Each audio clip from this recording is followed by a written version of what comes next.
bishaan naa obaaste jalqaban jalqabees adeemtee naa kuttee baga nagaan dhufte.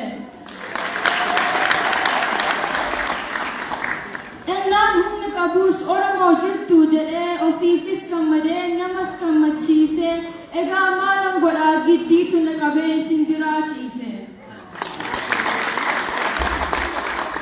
Akka waan gammaddee dhaabattee na laaltee waan na laalchiftee ofiifis na nyaattee gudaa na nyaachiftee. Akka durii sana Oromoo jirtu jedhee danda'een dubbadhu firri koo soo ba'ee faantuun isoo dhufte.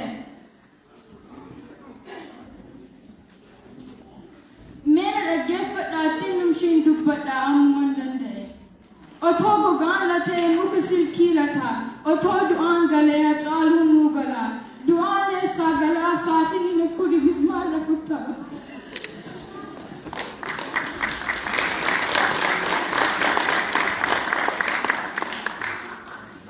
Bari'een saaqatu dhiyeen cufatu, foon irbaata biyyee lafiin galabaadha.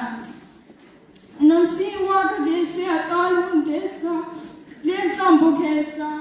Waan jedhe dhageessee otoo Yoonaas ga'ee rakkina lammii isaa danda'ee hin laalu danda'ee sin ciisu isatti dhaamota. Egaa yaa afaantuu koo atis yaa wabii koo sin biraa na waamtee baaftee na qalattee akkuma hoolataa jalattiin badduudha du'ittiin hamtuudha. Na lijjidhe jennaan mogolee na qabdee na dubbadhe jennaan arraba na hiitee. Egaa yaa wabii koo waa sinitti dhaamuuf otuma widdisu aduun natti dhiite quba lamchaa godhee imimmaan baa godhee dudubbachuu dhiisee Yesuusii ciisee. Adunaa ijoollee koo ilaalee iyyuu kuufne egaa yaa faantuu koo simatti noo dhiise. Innaas yaadattee takka ittiin dallanaa takka na sossobaa yaatee koo jettee. Ijoolleen naan raftu nuti dhufa malee si eegeen dadhabee ati sichin galtu silaa seessaa galtaa gudaatoo si nyaate.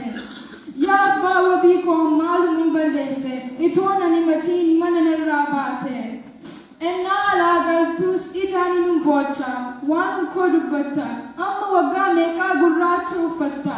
Hiriyyumti keellee kun gadheera jettee umtuu sin gorsitu garaati kutattee ati sin obsitu. Gizeen ishii badhuudha korri ishii hamtuudha dudubbachuu dhiisee gaabiidhum tokkitti haguuggadhee ciisee. Kaan hiriyaa kooti inni kaan abbaa koo ijum naa laaltanii faantuu koo naa laalaa sinumatti dhiise.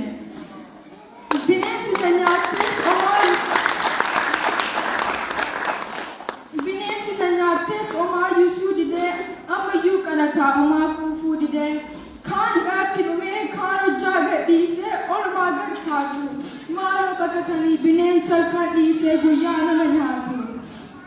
Warra waa dubbatuuf warra wal guddatu jarri hin jaallattu waaqnuufaa dhaabbatu. Guyyaa wajjin ooli wal kan du'e jedhu ganama immoo boo'u.